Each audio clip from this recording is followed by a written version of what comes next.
সূরা নিসার 131 নম্বর আয়াতে আল্লাহ বলেন, ইন তাজতানিবু কাবাইরা মা তুনহাউনা আন নুকাফির আনকুম সাইয়্যাতিকুম ওয়া নুদখিলকুম মুদখালান কারীমা। যদি তোমরা কবিরা গুনাহ থেকে বাঁচো, আমি আল্লাহ তোমাদের সগীরা গুনাহগুলো মাফ করে দেব। মৃত্যুর পর সম্মানের জায়গা জান্নাতে তোমাদেরকে প্রবেশ করাবো।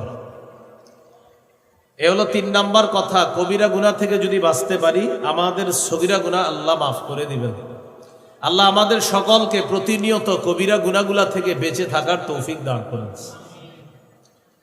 4 নাম্বার কথা, হারাম কাজ নিষিদ্ধ কাজ থেকে যারা বাঁচতে পারে, আমরা আমাদের দুইজনের মধ্যে একজন নফল ইবাদত বেশি করে, পাশাপাশি তিনি হারাম কাজও করে। আরেকজন নফল ইবাদত কম করে, কিন্তু তিনি হারাম কাজ করে না, নিষিদ্ধ কোনো কাজ করে না, কথা বলে না। এই হারাম থেকে যে বেঁচে থাকে, রাসূলুল্লাহ সাল্লাল্লাহু আলাইহি সাল্লাম বলেন, এই ব্যক্তি মানুষের মধ্যে আল্লাহর কাছে সবচাইতে শ্রেষ্ঠ আবেদ হিসাবে গণ্য হয়ে যায়। তিরমিজির হাদিস 2305 নম্বর হাদিস। এই হাদিসের বর্ণনাকারী আবু হুরায়রা রাদিয়াল্লাহু তাআলা আনহু তিনি বলেন, রাসূলুল্লাহ সাল্লাল্লাহু আলাইহি ওয়াসাল্লাম বলেছেন, মাইয়াখুযু আন্নী হাউলাইল কালিমাত ফায়া'মালু বিহিন্না আও ইউআল্লিমু মান ইয়া'মালু বিহিন্না। তোমাদের মধ্যে কে আছো যে আমার এই কথাগুলা শুনবা, গ্রহণ করবা, নিজে আমল করবা, অন্যদেরকে শিখিয়ে দিবা যারা আমল করবে। হাদিসটি আমি আবার বলছি, রাসূলুল্লাহ সাল্লাল্লাহু আলাইহি সাল্লাম একদিন বললেন, তোমাদের মধ্যে কে আছে এমন, আমি এখন কিছু কথা বলবো, এই কথাগুলা সে গ্রহণ করবে, নিজে আমল করবে, অন্যকে শিখিয়ে দিবে যারা আমল করবে, এমন কে আছে? فقال أبو هريرة رضي الله تعالى عنه أنا يا رسول الله। আবু হুরায়রা রাদিয়াল্লাহু তাআলা আনহু বললেন, হুজুর আমি আছি, আমি আপনার কথা শুনবো, গ্রহণ করব, নিজে আমল করব, অন্যদেরকে শিখিয়ে দিব তারা যেন আমল করে। রাসূলুল্লাহ সাল্লাল্লাহু আলাইহি সাল্লামের এই হাদিসটি আপনারা এখন যারা শুনবেন, আপনাদেরও এই ওয়াদা করতে হবে যে এখন আপনারা এটা শুনবেন, গ্রহণ করবেন, আমল করবেন, অন্যকে শিখাবেন যারা আমল করবে, তাহলে এই হাদিস আমি বলতে পারি। কারণ এই হাদিস বলার আগে শর্ত হলো এটা যে শ্রোতা ওয়াদা করবে যে আমি সবগুলা শুনবো, শোনার পর নিজে আমল করব, অন্যকে শিখাবো তারা যেন আমল করবে। তাহলে আমরা ইনশাল্লাহ আশাবাদী আমরা আমল করব। তো কোন সাহাবী রাজি হয়ে গেলেন কথা গ্রহণ করার জন্য? আবু হুরায়রা রাদিয়াল্লাহু। রাসূলুল্লাহ সাল্লাল্লাহু আলাইহি সাল্লামের এক আজীব ছাত্র আবু হুরায়রা রাদিয়াল্লাহু তাআলা মাত্র 3 বছর আল্লাহ রাসূল সাল্লাল্লাহু আলাইহি সাল্লামকে পেয়েছেন। এই 3 বছরে আল্লাহ রাসূলের এত বেশি সোহবত লাভ করেছেন, সান্নিধ্য লাভ করেছেন। 3 বছর ছাত্র হিসাবে আল্লাহ রাসূলের ছাত্রদের মধ্যে শ্রেষ্ঠ ছাত্রদের একজনের মর্যাদা তিনি লাভ করেছেন। কয় বছর মাত্র? তাহলে ওনার চেয়ে বড় বড় কত সাহাবী আরো কত বছর নবীজির পেয়েছেন, তিনি 3 বছর আল্লাহ রাসূলের ছাত্র ছিলেন। শুরুর দিকে তার মেধা অতটা শার্প ছিল না। আবু হুরায়রা রাদিয়াল্লাহু তাআলা আনহু এই হাদিসটা বলার পরে আপনাদেরকে ওইটা শোনাইতেছি যেটাতে নবী বলছে কে আছে আমার কথা গ্রহণ করবে, এটা শোনাইতেছি। এর আগে আরেকটা হাদিস শোনাই, বুখারীর বর্ণনা 119 নম্বর হাদিস। আবু হুরায়রা রাদিয়াল্লাহু তাআলা একদিন রাসূলুল্লাহ সাল্লাল্লাহু আলাইহি সাল্লামকে বললেন, সামি'তু মিনকা হাদিসান কাসীরা ফাআনসা। হুজুর আমি আপনার কাছ থেকে অনেক হাদিস শুনি, কিন্তু হাদিসগুলো আমি ভুলে যাই। ফাকালা রাসূলুল্লাহ সাল্লাল্লাহু আলাইহি ওয়াসাল্লাম উবসুত রিদাআক। রাসূলুল্লাহ সাল্লাল্লাহু আলাইহি সাল্লাম বললেন, তুমি তোমার চাদরটা বিছিয়ে দাও। ফাবাসাততুহু, আমি আমার চাদরটা বিছিয়ে দিলাম। চাদর বিছানোর পর রাসূলুল্লাহ সাল্লাল্লাহু আলাইহি সাল্লাম গরফা বিয়াদাই, চাদরের মধ্যে এইভাবে দুই হাত দিয়ে কি যেন ঢাইলা দিলেন, হাত কিন্তু ফাঁকা, এরকম করলেন চাদরে।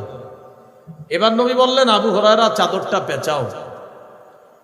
সাহাবী আবু হুরায়রা রাদিয়াল্লাহু তাআলা চাদর পেঁচাইলেন। চাদর পেঁচানোর পর রাসূলুল্লাহ সাল্লাল্লাহু আলাইহি সাল্লাম বললেন, চাদর নিজের সাথে লাগাও।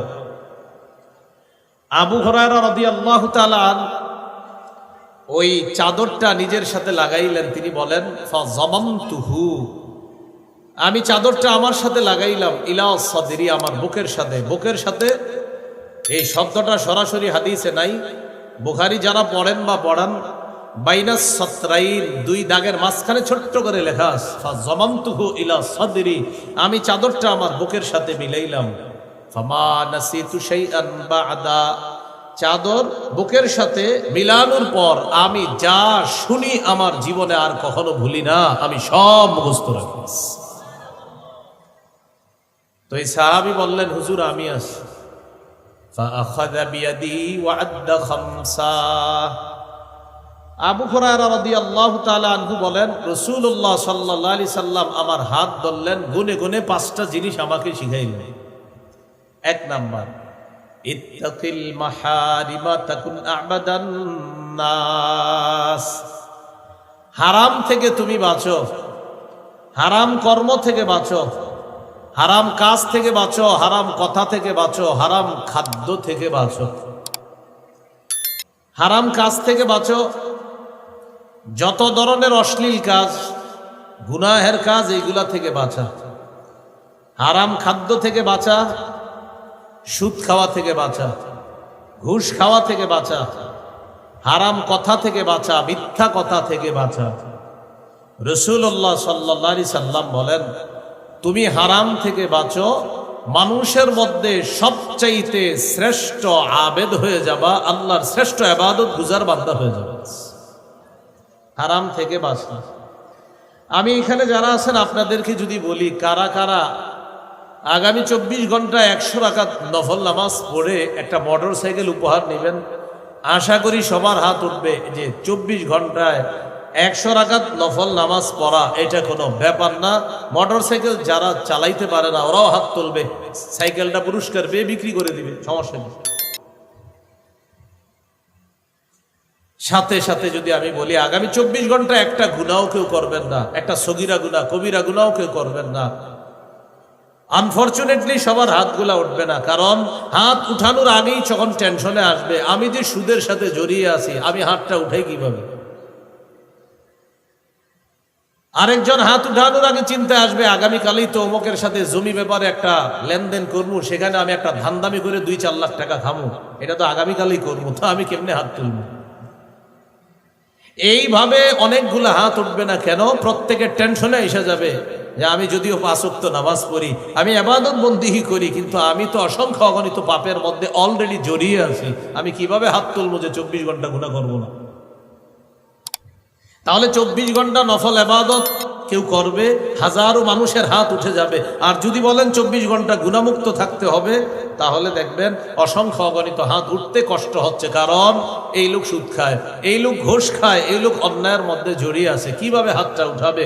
সারাক্ষণ একটা ইলেকট্রনিক যন্ত্রণার মাধ্যমে একটু পর পর জানতে অজান্তে স্বেচ্ছায় অনিচ্ছায় গুনাহের মধ্যে লিপ্ত হয়, হাত উঠাইতে বড় মুশকিল হচ্ছে, কারণ তার শিডিউল আছে যে আগামীকাল এই নাটক সিনেমাগুলা দেখবে, হাতটা উঠাবে কিভাবে বলে। এই জন্য হাত উঠানো বড় মুশকিল যে গুনাহ করবো না। রাসূলুল্লাহ সাল্লাল্লাহু আলাইহি সাল্লাম বলেন, ইত্তাকিল মাহারিমা তাকুন আ'বাদান নাস, হারাম থেকে বাঁচো, মানুষের মধ্যে সবচাইতে শ্রেষ্ঠ আবেদ হয়ে যাবা, কারণ হারাম থেকে বাঁচা বড় কঠিন, বড় মুশকিল। আর কেউ যদি এই মুশকিল কাজটা করতে পারে, আল্লাহর খাতায় সে শ্রেষ্ঠ আবেদ হিসাবে জন্ম নেবে। 2 নাম্বার, ওয়ারদ বিমা কাসামাল্লাহু লাকা তাকুন আগনান নাস, আল্লাহ তোমার জন্য যা ফয়সালা করেছেন এতে তুমি খুশি থাকো, মানুষের মধ্যে সবচাইতে স্বনির্ভর বান্দা হয়ে যাবা, সবচাইতে ধনী মানুষ হয়ে যাবে। আল্লাহ যা ফয়সালা করেছেন এটা মেনে নাও, তুমি সবচেয়ে ধনী মানুষ হয়ে যাবে।